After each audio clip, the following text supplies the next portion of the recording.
The American Journal of Public Health states that there is a 28% increase in transit walkers from 2001 to 2009.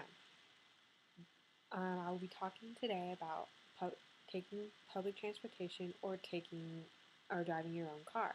There's a huge difference. A big factor into it is time and money, because it takes a lot of your time, or it takes a little bit of time. If you have a lot to do, you need some time to do that. And money, a lot of people like to save money or not spend as much for driving. The first topic would be public health and environment. Walking or taking public transportation like the bus or the train or having a carpool makes a huge difference than driving your own car by yourself. On Earth Day, a lot of people give a little prizes if you do something that helps the environment.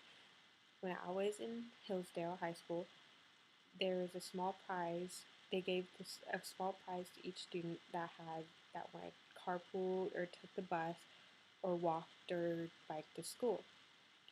So me and my neighbor always carpool, and on Earth Day every year we always got a small little prize. There's also a lot of health increases that factor in to taking public transportation. The American Journal of Public Health states that they did a study on transit walkers and the importance of public health. Their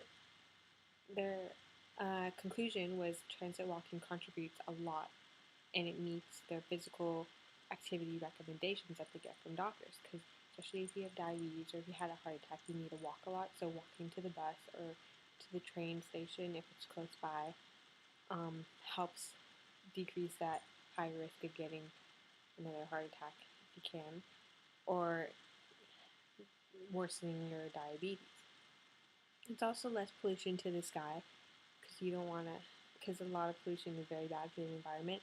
So carpooling or taking a bus or train helps the environment and has less pollution in the sky. It's also your time that affects transportation and driving your car. Public transportation takes a long time, but it's a lot cheaper than driving your own car. For a car, if you start driving and you leave on time, something may happen. There's an accident in the freeway or something, and then you're stuck. And sometimes, especially on 101, traffic can take like an hour or more just to get from the Bay Area, San Mateo, to San Jose or San Francisco, whichever way you're going. So it's a hassle to sit in traffic because it takes a long time. The magazine Energies collected data that, on a commute distance of respondents, found that car sharing members tend to have shorter commutes than most people because they find shorter ways to get there. So that's always helpful too, because if you know someone and you're carpooling with them, they could always find a shorter route than taking a really long way and getting stuck in traffic for hours or long amount of time. And if you're stuck in that traffic, you might be really late to work, or you might miss class, which affects your education too. Another factor is cost. Public transportation costs a lot less. Even though it's going up a little bit, it still costs a lot less than driving your own car. Because public transportation, you only have to pay for a ticket. And if you're going on BART, it's roughly about $4, depending on where you're stopping at. But it also can be a lot cheaper depending where you go. And you only have to pay for a train ticket or a bus pass, or have tokens, because those are a lot cheaper too. So if you have like youth or adult tokens for the bus.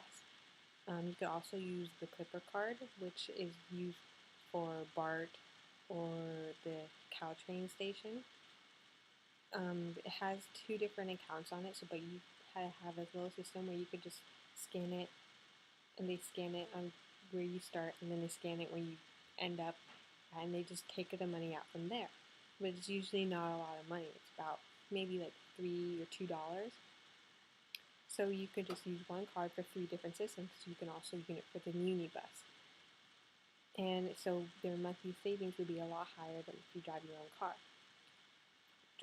If you take a car, it would cost a lot more because you gotta pay for gas, and gas prices are rising exponentially. They used to be a lot cheaper, but now they get up to like $4 or a lot more. And so gas prices are a lot, and you've also got, if you're buying a new car, you also have to pay for the car and have a monthly payment for that. So for like mine, since I got a new car, it was $1,000 a month, so that made a huge dent in my savings because I had to pay about $1,000 a month just for my new car. Luckily, it's the last month for me. But you also got to pay for the registration of the car, and you got to pay for car loans if you got some. So it's a lot of money that involves the car if you drive on your own. But there's also, if you're gonna carpool, there's also a little like zipcar.com is like you can rent their car just for like wherever you need to go, or if you need to just take for like a couple hours and you don't have a car, you could always just go there and get one.